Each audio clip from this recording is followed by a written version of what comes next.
Welcome friends, मैं राजेश कुमार चंद्रा, सहायक प्राध्यापक इतिहास, government TCL PG college Janjgir. पिछली वीडियो में हमने देखा राष्ट्रवाद के उदय और गतिविधियों के संबंध में। अब हम 1919 तक संगठित राष्ट्रवाद की प्रवृत्तियों के संबंध में अध्ययन करेंगे। संगठित राष्ट्रवाद का उदय भारतीय राष्ट्रीय कांग्रेस की स्थापना के साथ होता है। 28 दिसंबर 1885 को A.O. ह्यूम द्वारा बम्बई में भारतीय राष्ट्रीय कांग्रेस की स्थापना होती है। इसके प्रथम अध्यक्ष व्योमेश चंद्र बनर्जी थे। इस सम्मेलन में 72 प्रतिनिधियों ने भाग लिया था। इस संगठन की स्थापना के समय भारत के वायसराय लॉर्ड डफरिन थे। इस संगठन की स्थापना का उद्देश्य था ब्रिटिश सरकार व जनता के बीच सुरक्षा बाल्व तैयार करना। अब तक यह समझ में आ गया था कि विभिन्न संगठनों और गतिविधियों के फलस्वरूप भारत में राष्ट्रवाद तेजी से फैल रहा है और जगह जगह विद्रोह की भी स्थिति उत्पन्न हो रही है। ऐसी स्थितियों में पुनः विद्रोह न हो, ऐसा करने के उद्देश्य से इस संगठन की स्थापना की गई, ताकि भारतीय जनता अपनी मांगों को इस मंच के द्वारा उठा सकें। राष्ट्रीय कांग्रेस की स्थापना के बाद जो राष्ट्रवाद उत्पन्न हुआ, उसकी प्रवृत्तियों को हम 2 चरणों में पढ़ेंगे।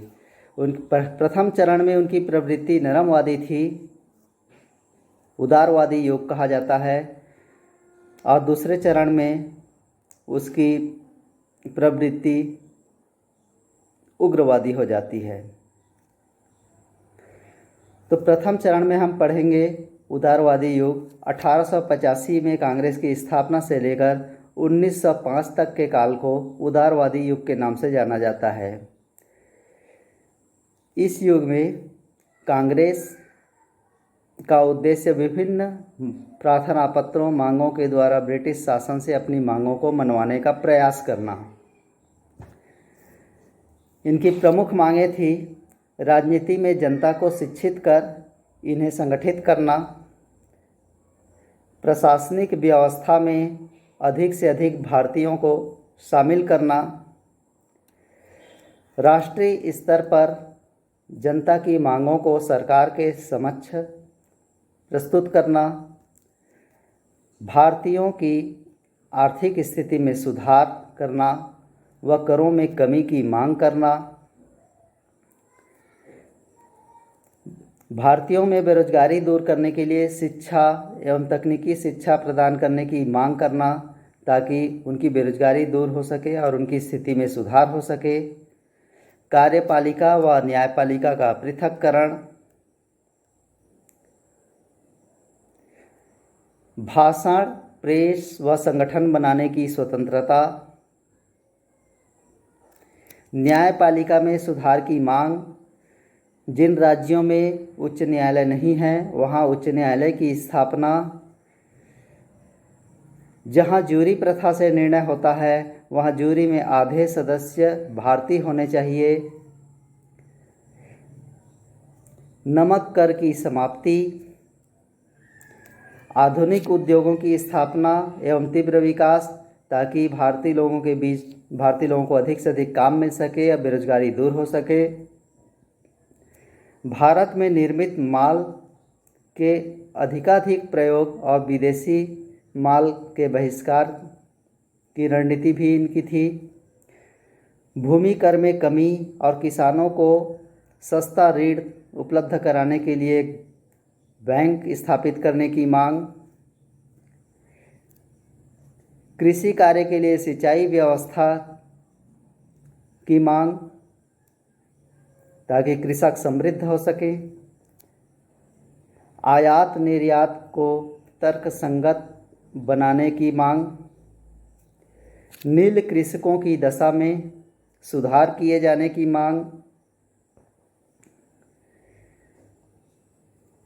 इन मांगों के अलावा संवैधानिक सुधारों की भी मांग इन्होंने रखी।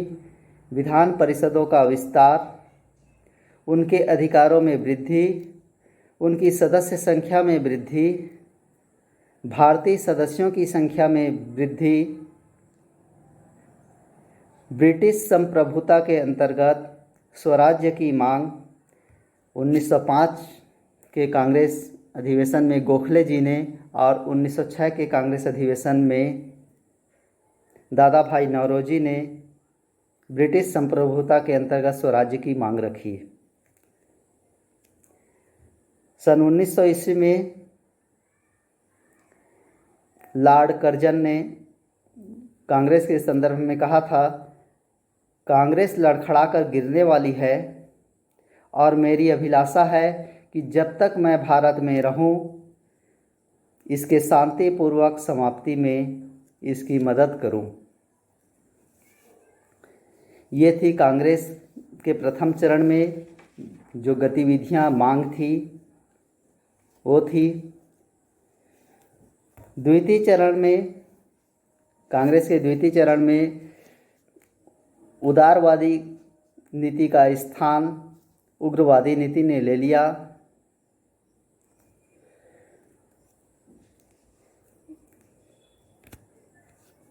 इसके पीछे क्या कारण थे द्वितीय चरण में? द्वितीय चरण का कार्यकाल माना जाता है 1905 से 1919 ईस्वी तक का। इसके प्रमुख जो इस परिस्थितियां थी द्वितीय चरण के लिए, वो थी 19 जुलाई 1905 को ब्रिटिश सरकार द्वारा बंगाल विभाजन की घोषणा की गई। इसके विरोध में 7 अगस्त 1905 को स्वदेशी आंदोलन की घोषणा हुई।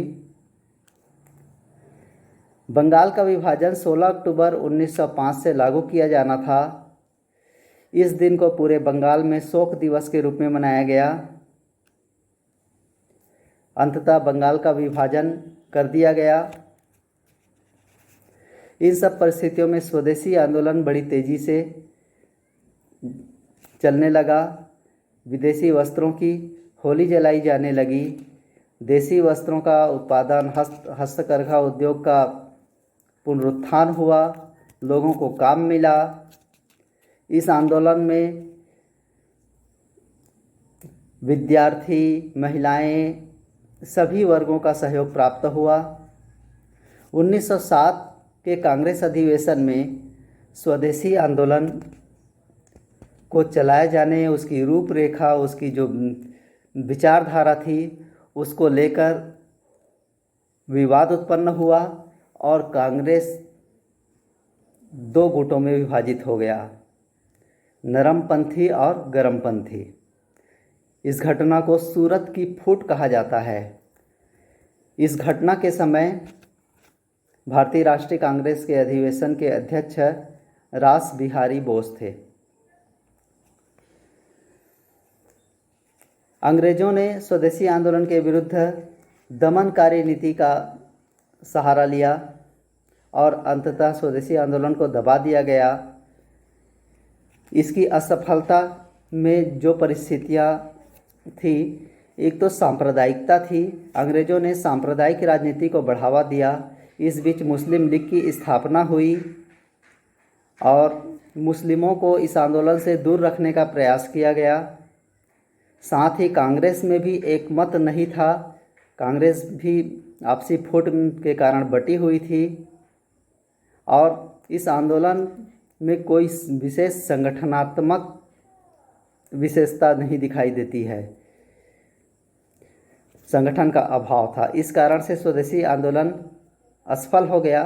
फिर भी इस आंदोलन का प्रभाव दीर्घगामी हुआ।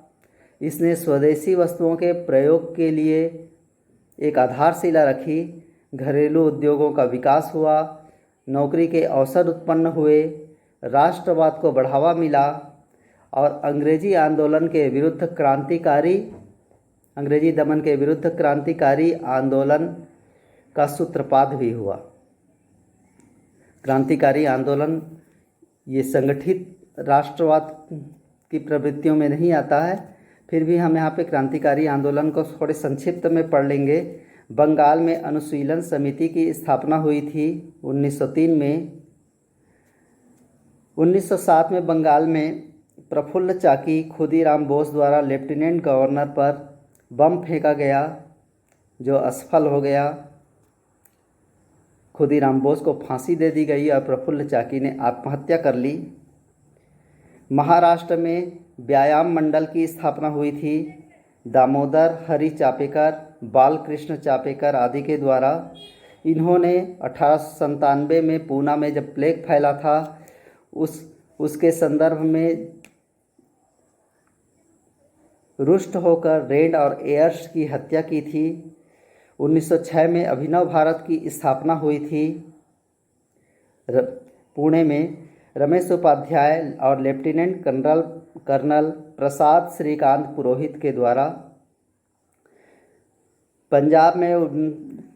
पंजाब में भी क्रांतिकारी घटनाओं में लगातार वृद्धि हो रही थी। मदन लाल धिंगरा ने लंदन में कर्जन वायली की हत्या की थी 1909 में। दिल्ली में रासबिहारी बोस ने लॉर्ड हार्डिंग पर बम फेंका था 23 दिसंबर 1911 को। तो इस प्रकार से अनेक क्रांतिकारी आंदोलनों का सूत्रपात हुआ। ये स्वदेशी आंदोलन के दौरान अंग्रेज़ों ने जो दमनकारी नीति अपनाई उसके विरुद्ध प्रतिक्रिया के रूप में। स्वदेशी आंदोलन के बाद में कांग्रेस के इस द्वितीय चरण में हम पढ़ते हैं मार्ले मिंटो सुधार 1909। अंग्रेज़ों ने फूट डालो और राज करो की नीति के अंतर्गत यहाँ पर उदारवादियों को संतुष्ट करने का प्रयास किया और कुछ सुधारात्मक उपाय इस अधिनियम में किए गए ताकि कांग्रेस का उदारवादी धड़ा ब्रिटिश सरकार के साथ खड़ा हो जाए।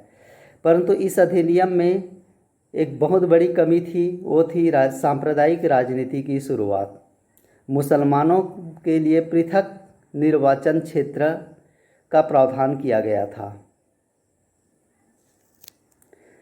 1911 में बंगाल विभाजन को रद्द कर दिया गया। 1914 में प्रथम विश्व युद्ध प्रारंभ हुआ। इस युद्ध में भारत ने ब्रिटिश शासन को सहयोग दिया। भारत की आशा थी कि इस युद्ध के बाद भारत को स्वतंत्रता, स्वायत्तता आदि प्राप्त हो सकेगी। 1915 में होम रूल लीग की स्थापना हुई। होम रूल लीग की दो शाखाएं स्थापित हुई, एक तिलक की और दूसरी एनी बेसेंट की। तिलक की लीग अप्रैल 1915 में पूना में प्रकाशित हुई।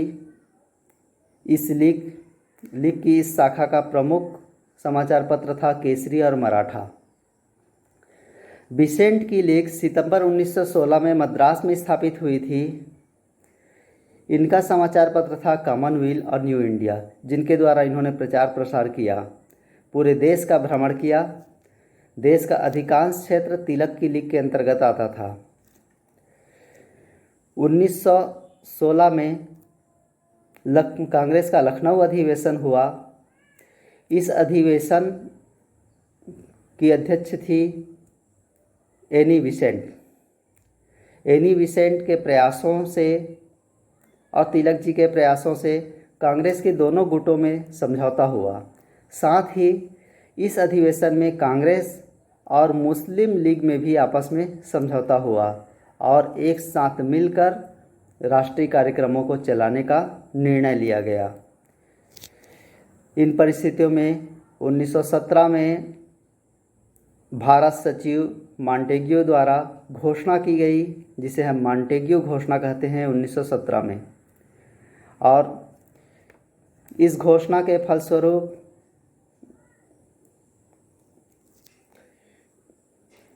लॉर्ड चेम्सफोर्ड के द्वारा जो सुधार की रूपरेखाएं प्रस्तुत की गई 1919 में, जिसे मॉन्टेग्यू चेम्सफोर्ड सुधार कहा जाता है, ये थी कांग्रेस के द्वितीय चरण की प्रमुख गतिविधियां। इस समय हमें यह जानना जरूरी है कि महात्मा गांधी का भारतीय राजनीति में प्रवेश हो चुका था। जनवरी 1915 में महात्मा गांधी दक्षिण अफ्रीका से भारत लौटे और भारत में सक्रिय राजनीति में इन्होंने हिस्सा लिया।